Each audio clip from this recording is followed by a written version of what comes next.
potential impacts that MMI, and I'm sure people can understand when I say MMI, mobile money interoperability, can have on the continent's quest to increase intra-Africa trade through the establishment of the AFTA? Thank you very much, Francis. I would like to say a very big thank you for having us, and a good morning to your listeners, your cherished listeners as well. Okay, so let me begin from this angle. What does prosperity really mean to you? Okay, let's say my grandmother at Ekropon. Okay, to her, prosperity basically means having uninterrupted access to water, so that she can cook and what drink. For her, prosperity really means that she has uninterrupted access to what power supply. Again, for her, prosperity really means that I can, or her grandchildren can at least send her something small, so that she can use for her upkeep within the month. And how can we do that with our busy schedule? It's through mobile money. Okay, the Bank of Ghana all over the continent is seen to be one of, or the first central bank with who achieved what interoperability. So as a how do you call it, a secretariat, as APN, what we seek to do is also to drive prosperity on the continent. How can we do that? We know that how do you call it, interoperability, financial access to these SMEs who are the core at the heart of businesses within Africa. Okay, it's estimated that SMEs have over 70% of the market share when it comes to businesses on the African continent. How do they trade? Seamlessly, we see that they're able to trade easy with what mobile money, and mobile money has become the best how do you call it, or the low-hanging fruits that we have not utilized on the continent. So there's a low-hanging fruit that we intend to what advocate, so that once we get the political will, okay, on board, we know that initiative can foster what intra-Africa trade. Okay. So, what's the main objective of the symposium that's coming up this Friday, and who and who are attending? Or shall I say, who is who will be attending? Who are those? Okay, so basically, we want to adopt a continent-wide interoperable framework. Exactly. What it means is that domestic interoperability has been achieved in Ghana. If you go to the East African nations, they have their own interoperable systems. Okay, but how do I use my mobile phone in Ghana to send money to someone in Kenya seamlessly, effortlessly, for them to receive it instantly? How do I make a transaction and make a payment for a good or a service I'm purchasing from Johannesburg? Okay, so we want to adopt a continent-wide interoperable framework. We want to lay out a blueprint for these payment systems, these telecom networks to all come together. That's the first one. Now, secondly, there is going to be an outcome document which will be produced after our deliberations on Friday. Now, this outcome document will be sent to the AU mid-year heads of states gathering. And coincidentally, this is happening in Accra. Okay, I think the last time it happened was probably in 2007. And so all these over 15 heads of state are coming to Accra. We want to show them that in unison, this is what we want to do as a continent to drive prosperity forward, okay? It is also going to be an avenue for shared collaborations. We want the key stakeholders to come together to say that indeed this is something we want to push, okay? And so it is, knowledge sharing. It is to drive the advocacy so that we can even go further to have pilot programs between countries. Okay, let's say Ghana, Cote d'Ivoire, Ghana, Nigeria. Let's start interacting. Okay, interoperability simply means harmonization of payment systems. Okay, Exactly. how can my mobile device communicate seamlessly with another mobile device elsewhere? Okay, so if we are able to meet all these things, adopt the framework, okay, make sure that the resolution is sent so that we get the political buy-in, okay, because this is important. The telecom giants can come together and say we want this, but if the heads of states do not want this, of course we know it's not going to get anywhere. And so let's get the commitment from all these stakeholders, and also let's have a roadmap to extend interoperability so that it doesn't just stay with mobile money, but then all payment systems. Exactly. And this is in line with what the AFCFTA is doing in what they call their digital trade protocol. To add to what he said, I think what we also are missing is basically derived from the reports from GSMA. GSMA in 2022 reported that mobile money transaction produced a value of a volume of 28 billion transactions. Okay, and with it alone, the value that came was close to 1.3 trillion on the continent. Let me put this in perspective.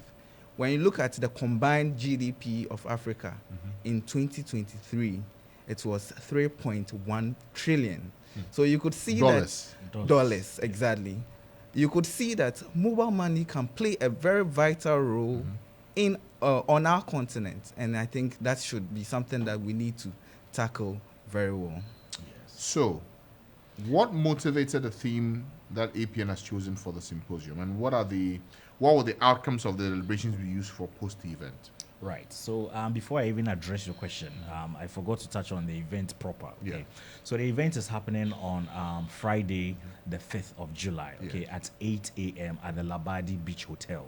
Okay, so all these stakeholders are going to gather, and it's a symposium, so it's a meeting of experts. Yes. Okay, but of course it's open to the general public, people from fintech.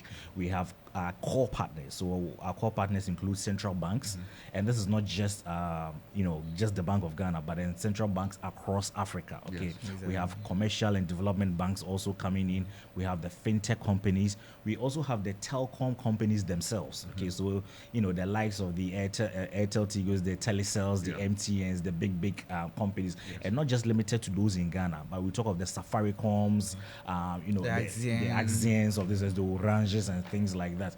So you add them to even national security experts, because of course, if you are going to do cross-border transactions, security has to play a part. Okay, and also the telecom regulators, talk of the NCAs and things like that. So their colleague telecom regulators from Liberia, Nigeria, they are all going to be here. We have people from North, East, and Central and South Africa all coming together. Yeah. And then we'll sit down, deliberate. The first part is going to have an opening session with remarks.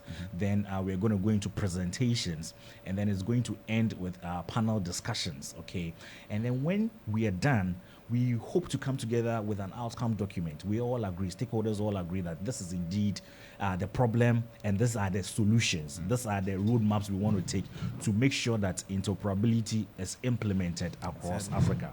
We will send this resolution to the AU media heads of state, get a political buy-in, and then we'll have the roadmap for implementation. Okay, fantastic. Yes. So, what are the registration or logistical arrangements that APN has put in place for the in-person attendees, and also for persons who will not be able to be physically present at the symposium? Okay, so APN, we didn't want it to be just limited to this core group of people, because obviously in 24 hours since we started this media hype, we have over 500 people registering for the event itself. Okay, so if you go to register.africaprosperitynetwork.com, okay, register.africaprosperitynetwork.com, you'll be able to register for the event. Okay, you'll be confirmed for your participation, to be sealed, and then you can show up at the event. Okay, by 9 a.m. the program has kickstarted. Okay, we hope by 4 p.m. or so we should be done by then. So it's also an opportunity for people who are interested in how to advance mobile money, especially like Godlove said, the SMEs. Okay, because 41% of all SMEs in Ghana or even across Africa make digital payments daily. So this is huge, okay? And we are trying to bridge this $5 billion annual gap that we lose by transacting in the US dollar.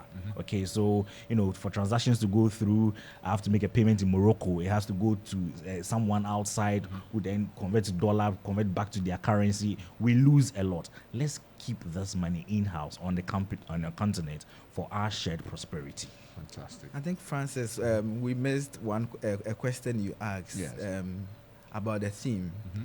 Basically, the theme is scaling up interoperability, using mobile money to buy and sell across Africa. Okay. So if you look at the theme, we wanted it to be sharp, we wanted it to send our message out there and make sure that everything that comes out of the symposium It's what we want to achieve. It's what stakeholders wish to see fly on the continent. So basically, it was because we wanted to send our message and make our messages clear enough. Exactly. Okay. How does the MMI being mobile money interoperability, tie into the African Continental Free Trade Area objectives, and what role can it play in deepening financial inclusion and intra-African trade? Right. So, the AFCFTA have what we call the Digital Trade Protocol. And this Digital Trade Protocol is to essentially enhance seamless financial flow and cross-border transactions between African countries. Okay. Now, these mobile money issuers have been boxed in. They've been operating in silos for a very long time. And so now the challenge is to scale up this domestic interoperability, okay, with, like Godlove said, Bank of Ghana being a leader in this domain. So it's not just for us a technical imperative. It is a moral and economic imperative as well. So we are trying to tie into the efforts of the AFCFTA, okay, by also, our agenda fits right into their digital trade protocol. And so by doing this and combining effort, we know that PAPS as well is pushing for cross-border transactions and cross-border payments. AFCFTA is pushing for their digital trade protocol, and then APN with its advocacy. And remember, we are not doing this alone. We are doing this with the likes of the GSMAs. These are the mobile the GSMs in Africa, the association, the big giants, the G6 of networks in Africa. So it is not just we doing this in isolation, but making sure that this initiative ties and fits right in together with initiatives of similar groups across the continent pushing the same agenda. So to add up to what Kofi rightly said, if you look at the AFCFTA, they are one of their biggest partners is Afri-Exim Bank, and Afri-Exim Bank developed the PAPS. The PAPS initiative is basically to eliminate 98% of the forex that we pay, the forex in fees that we pay to the Western countries. Okay, we pay continentally, we pay over $5 billion every year. So if we pay over $5 billion every year in forex, changing our individual currencies to dollars to be able to trade every year. $5 billion. Exactly. So that's almost how much you're taking from the IMF, right? You can see that. Actually, yeah. Like 2/3 of that, yeah. Exactly. So if we could maintain that on the continent, what do you think we can achieve? Exactly. Right. So that is the initiative that we want to push through this mobile interoperability. All right. So, per what you explained, this symposium clearly will bring together stakeholders, including policymakers, industry leaders, regulators. How do you envision these diverse groups collaborating to overcome the challenges of implementing the continent-wide MMI? Okay. Right. So the symposium, as part of this format, will have a session where these individual groups will sit and brainstorm. Okay. I mean, if you look at the statistics, 50% of adults make digital payments every single day. Okay. So we have about 5 groups. Okay. If you want 6, if you want. So the telcos have their groups. Okay. The fintechs have their groups, okay, and then the central banks as well have their groups. The regulators, which is the NCAs, for instance, for Ghana, also have their groups. And we are not even leaving behind those on the security and legal side, as well as the SMEs, MSMEs, okay. So all these people will sit down, identify the problems, okay, what are the challenges? Now, how do we think interoperability can be attained in the shortest possible time? They will outline the strategies for success. What does success mean? Okay, what are the challenges? Now we've identified the challenges. What are the solutions to these challenges? So if we identify the solutions to these challenges, because we can't achieve interoperability in unison or operating in silos, the regulators must understand the language the fintechs are speaking. Exactly. The fintechs must understand the language the central banks are speaking. The central banks must understand the need, the use case for people in the SMEs. All these people are going to sit together on Friday. So what better opportunity than to exchange ideas? Say this is the problem. These are the problems. This is the proposed solutions. Let's take it over from there. Okay. There was a question I think I missed. I might as well come back to it. I asked the who is who. Who's showing up? Yes. Okay, Gola, you want to take that? So the who is who? Yeah. We have our own vice president representing. Okay. So he's going to, from what Kofi said, if you look at the program, he's going to open the whole section. Yeah. He has an in-depth, achievement in interoperability. Yes. We have the governors of the central banks Yes. in Mauritius, in Nigeria, and even in Ghana. Our own central bank. Exactly, all showing up. We have The Minister of Communication. the Minister of also Communication showing also up. there. That's also Kufu. Exactly. Yes, okay. We have the Pan-African Fintech Group Yes. coming around. We have several, over 100 fintech heads, CEOs, all Coming. registered, also coming for the event. Nice. And this is not just people in Ghana. Okay, at that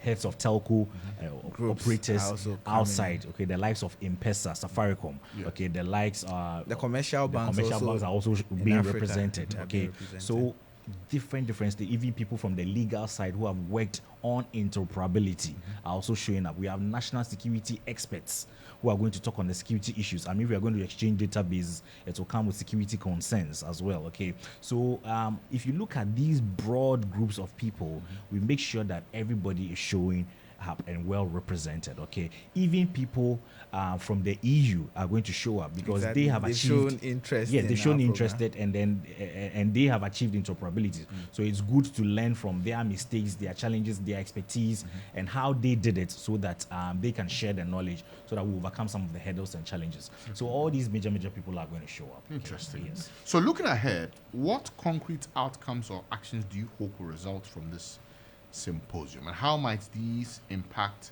the average African consumer or Right. small business owner? Right. I touched on it briefly, but I'll just hit on it again. So we are hoping that we have a blueprint laid out for interoperability payments and systems across telcos and financial platforms. Okay. We are hoping that the resolution will be taken to the AU for adoption. Okay. If all these are it, remember the AFDB told us that over $832 billion in transactions alone happened in sub-Saharan Africa in 2022, even without interoperability. So imagine when there's interoperability, when you can now make payments to Senegal, the ordinary person does not need to now change CDs from their phone. Okay, look for somebody who is going to Abidjan to now change the CDs to safer. To look for a trustworthy driver, make sure it is delivered in Abidjan to their family. What if all these hindrances can be curbed by a single click? Yeah. Look at the impact it will have on economic transformation in Africa, economic growth. It's going to be huge. Okay. So as we end our conversation this morning, final words, gentlemen. Final words, I mean, come one, come all. It's going to be big. Come Friday, the 5th of July, at the Labadi Beach Hotel. Okay, it's your time to come listen to the experts on how it can impact your business as an SME. And for the fintechs, it is a very great avenue to look at the challenges and present scalable solutions to achieving interoperability. Let's learn from the experts, and let's not let this end at being a talk show. We want actionable and bankable projects. So we are going to walk our talk. We are pushing the advocacy. We are going to make sure that this happens even at the highest level when it gets to the heads of states. Nice. Okay. For me, I believe that beyond the talk show, beyond the activism, beyond the advocacy, we need political buy-in. So I'm also looking at the aftermath of the symposium, how AU also addressed this. So I believe that AU has that as an action point that they are going to consider. So we believe that should augur well with us on the continent, and we pray it does. Okay. Thank you very much, Francis. All right. Thank you so much, Dr. Kofi Nyankopong, the Chief Operating Officer for the African Prosperity Network, and also Godlove Ashrifi, the Head of Research and Content at APN, the African Prosperity Network, for joining us. Thank you very much for having us. And I wish Our you all pleasure. for the symposium that's happening. Thank you. Thank And you. make sure you show up yourself. I will try. We'll see you soon. Thank you so much. Okay, then. Time check is some 7 minutes past 9.